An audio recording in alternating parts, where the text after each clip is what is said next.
It's hard. We have to practice our own distress tolerance. Right. If we think about how we're modeling relationships and what we want for our kids in their adult relationships, we don't want to communicate desperation. We can't have conflict and I can't stand it and we must fix it now.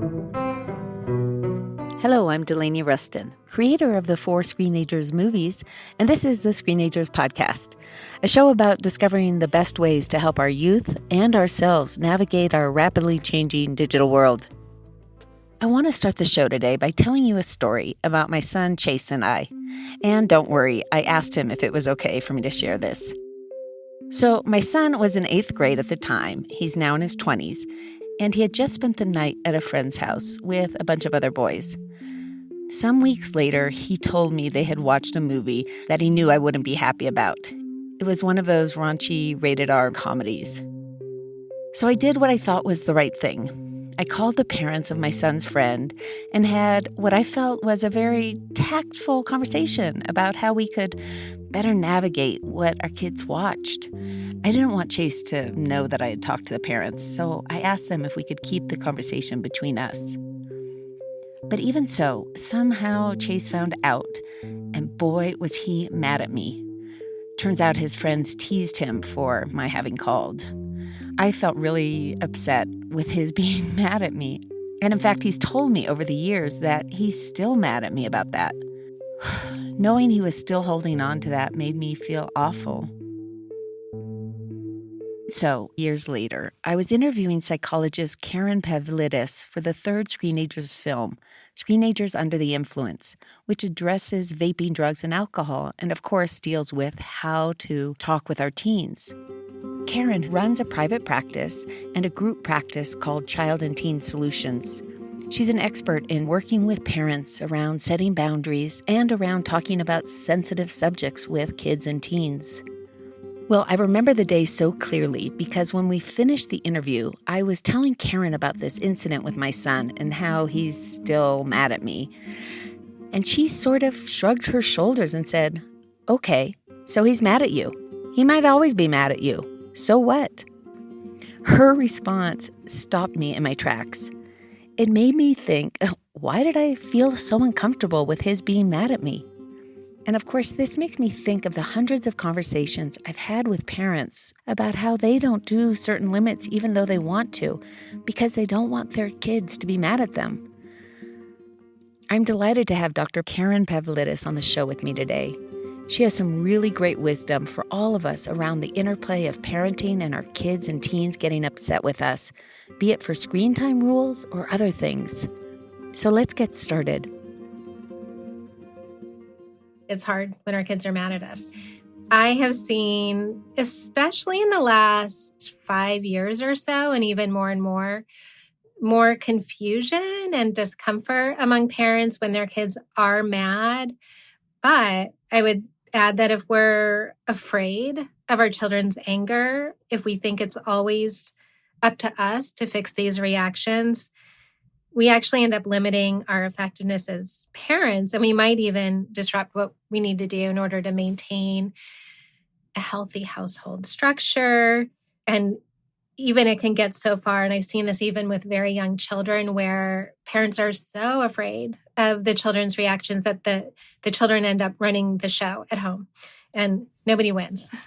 Well, definitely by the teen years, I've seen, talked with many parents who their kids are 13, 14 in my clinic. And, oh, no, they would get, I'm thinking of one dad right now, just recently, it was a 12-year-old son. No, he doesn't want to do those things with me. He gets mad, so I've stopped asking.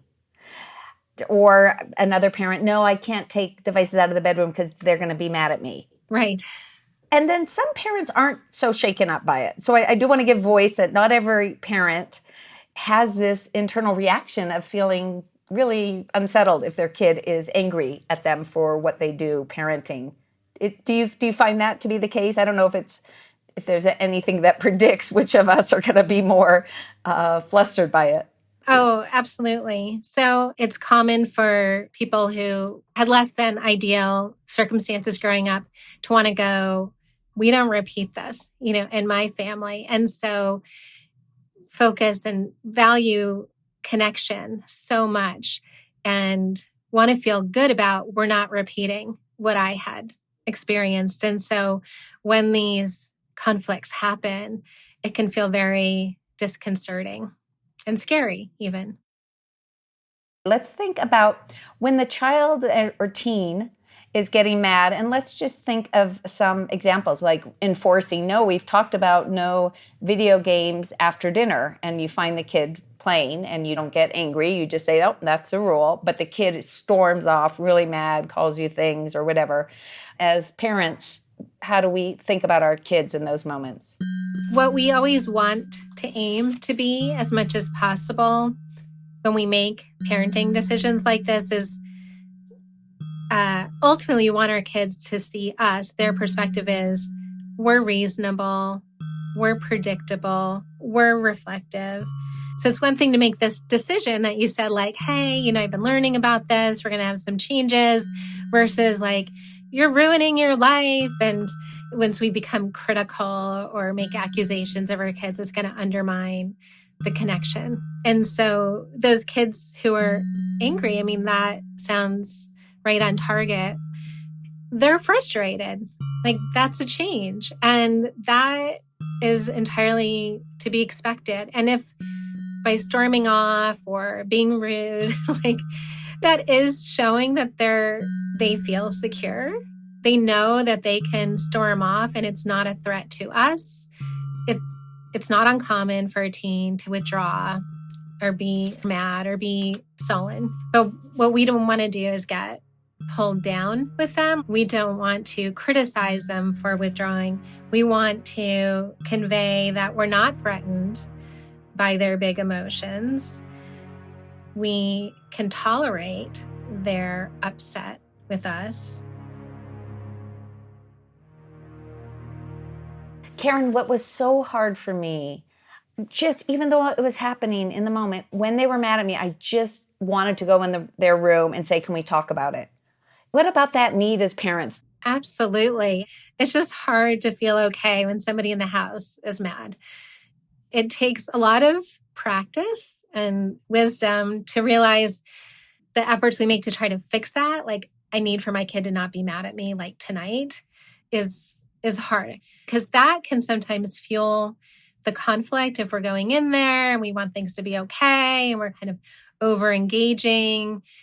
I'm thinking about the message that sends. It's almost like we're asking them to take care of us and like we can't stand it. And is that really the message that we want to be sending as opposed to conveying, not necessarily with words, but just with our actions, like you're mad and I'm still your parent and I'm still going to act the way I know how to act to be a nurturing, stable presence for you. It's hard. We have to practice our own distress tolerance. If we think about how we're modeling relationships and what we want for our kids in their adult relationships, we don't want to communicate desperation that we can't have conflict and I can't stand it and we must fix it now. And also they're likely to still be in their amygdala hijack. And so nothing productive happens there. We need the floods to recede before we can have a more effective reconnect. This idea of reconnecting is so important. And as Karen mentioned, it's so hard to not try and force it before our kids are ready because of our own discomfort. I also asked Karen for some advice on how to instigate those reconnections when we've determined our kids are ready. One approach she gave is to ask for a redo. A redo might be that we had horrible timing. And I might say, I had the world's worst timing. Like, I was completely blind to what was going on. And I wish I could have timed that better. Or I was so caught up in my agenda that I didn't slow down to sort of pause and hear your take on things. And then there is usually a lot of value in just giving space for their perspective. Even if we're not giving them what they want, if they see that we're hearing their perspective and considering it, and maybe even having some problem solving or flexibility, that could help things get back on track in the relationship. There is, of course, a sort of elephant in the room here. Us parents are just humans, after all, doing the best we can with the tools we have. Sometimes we do make a bad call. Sometimes our kids are right to be mad at us, not because we set a healthy boundary, but because we just flat out got it wrong. I wanted to know, does Karen have any advice on how we can better know that we are setting appropriate guidelines for our kids?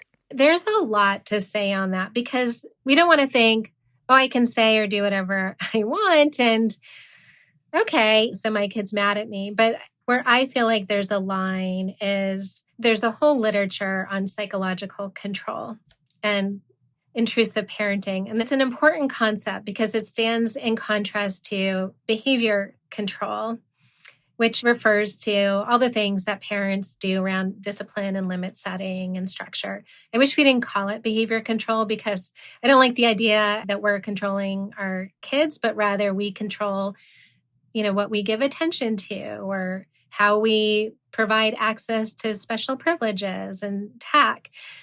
But psychological control are parenting behaviors that we do want to steer clear from because we're impinging on our kids' psychological autonomy. And those examples of behaviors like that are like guilt tripping or questioning family loyalty or insulting someone's character or withdrawing or giving the silent treatment.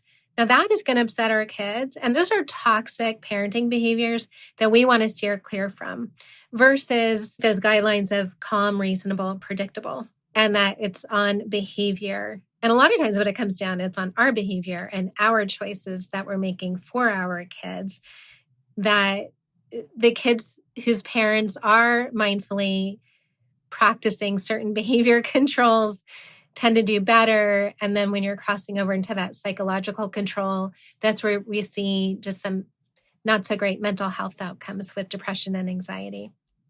That's where it helps to be clear, well, what is it that I did that has angered my child?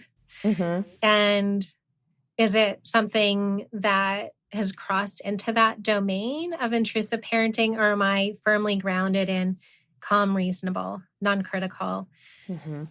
Trying to help them to have behaviors that are going to help with their academic, emotional, social, physical health. Exactly. Yep. And so we're constantly balancing the relationship lens, the connection, the secure base that we function for our kids with the behavioral lens.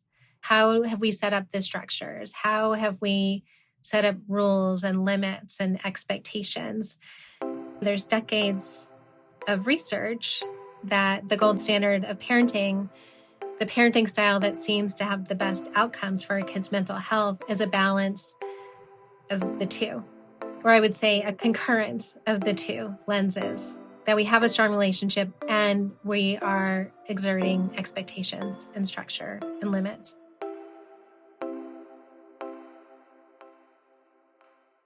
One of the big challenges we all face in achieving this gold standard is something that Karen calls parent accommodation.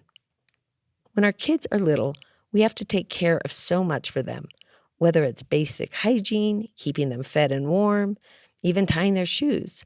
So we're accommodating their needs appropriately. But at some point, there's a line between doing for them what they can't do for themselves and doing for them what they're more than capable of doing for themselves. And there's a host of reasons why we as parents keep doing those things anyways. It may be that it's hard for us to let go, or it may be that our child's resistance to having to do something for themselves is so strong that we just decide it's not worth the struggle. We all do it. So it's kind of a matter of degree.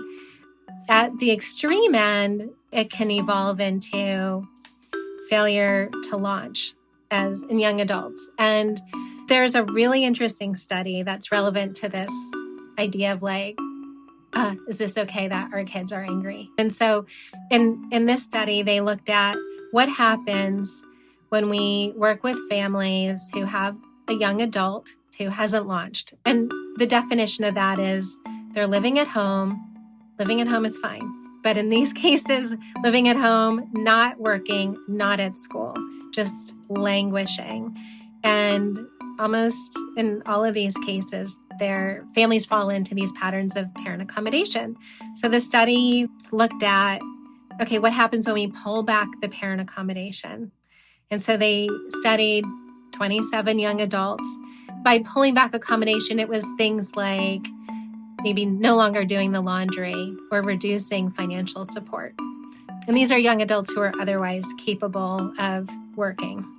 And pretty much all the cases, there is huge angry reactions and resistance. Sometimes those were brief, and sometimes for some of the families, it went on for weeks. And even, I think there was, in a minority of cases, it went on for months. But in virtually all of the cases, especially when the families were able to stay steadfast, the young person started to cope. I asked Karen if she would role play an interaction with a teen around this issue of establishing a new boundary. I play the teenager, and Karen plays a mother who has realized that she's been over-accommodating her daughter's morning routine by being the one to get her up every morning. Okay, here we go. Okay. Hey, I want to check in with you about how the mornings have been going lately. Okay. Yeah. So I've been thinking about how I've been kind of functioning as a human alarm clock, and I've decided to step down from this role. What are you talking about? Well, I just wanted to give you a heads up. I'm going to stick with the usual routine for the rest of this week, and then on Monday, it'll be up to you to get yourself up. Yeah, but I always sleep through my alarm, and then I'm going to miss carpool, Mom. True, that could happen. So what are you saying, that you don't care if I miss school? Well, here's the deal. I'm kind of thinking that I've been getting in the way of you figuring this out, maybe even being too overprotective of you, which is not the kind of parent I want to be to you. I have total confidence that you'll figure out how to get yourself up, even if there are some bumps with a new routine. You want me to fail? I made this decision, even though I didn't really expect you to agree. Now look, I got to get the puppy out before she pees on the rug again, but I'm happy to talk more later if you want help troubleshooting the new independence in the mornings. Great. Bye. Okay, so I really enjoyed the ways that you spoke, that I didn't expect you to agree. I think that is really a great thing to say. It just validates right then and there. I get it. Yeah, I see that you're mad, or I didn't expect you to be happy about this. Yeah, a gentle exit strategy is important to plan. Otherwise, it's very hard not to get pulled into an argument. So planning ahead of time what the gentle exit strategy is going to be. Oh, wow. So even before going into the discussion, to think about that. Oh, yeah. Oh, great. And I think usually bathroom needs, puppies, laundry, check something in the kitchen. And then let's say the kid follows you down. You say, maybe, let's talk about this later. I know you're upset about it. Let's give it some time. And I got to do some other stuff. We'll talk later. Yeah.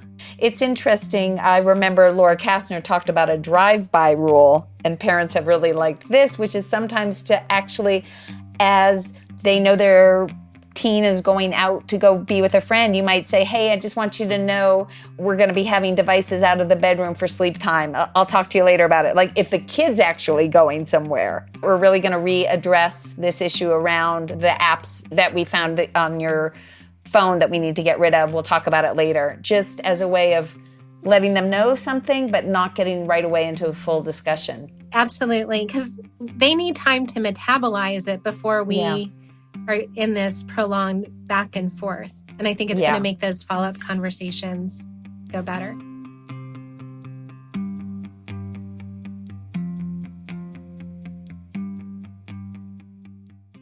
So wow, there's been so much useful information in this conversation. What I'd love for you to take away from this is that, yes, it can be so hard when our kids are upset with us for upholding a boundary, and you're not alone in those difficult feelings or wanting to make the distance go away. But be empowered knowing that by holding clear rules, limits, and expectations, even when it causes anger, we help our children and teens grow and learn to cope with the challenges that life will surely bring them. When you're thinking about setting a new boundary, check in with yourself about how you can present the boundary in a way that reinforces you as being reasonable, predictable, thoughtful, and reflective. Watch for times you may be trying to control your child psychologically. Instead, focus on the behaviors that will keep them safe and help them succeed. And when you do inevitably get it wrong, it's okay to ask for a redo and get your child's perspective while still honoring the boundary. And finally, don't be afraid to ask for help and seek advice. I want to end the show by thanking Dr. Karen Pavlidis for sharing her wisdom and expertise with us. Check out our show notes for this episode for useful links, and remember to search my blog, Tech Talk Tuesdays, for lots of helpful information on countless topics. What a gift that you chose to tune into this show today. The Screenagers movement is all about doing this work together. Make sure to subscribe to the podcast to get each episode automatically. And the more subscribers, the easier it is for others to find us. And if you give it some stars, that helps even more. Check out screenagersmovie.com to get resources for each episode, to learn about our 4 Screenagers movies, and to find my weekly parenting blog, Tech Talk Tuesdays. Curious about a specific topic? Use the search bar to get answers from our many blogs and podcast episodes. Finally, I love hearing from you, so email me at Delaney@screenagersmovie.com. What ideas do you have for future episodes? Today's show was produced by the following people: me, your host, Delaney Reston, Lisa Tabb, Rebecca Tolan, and Robbie Carver.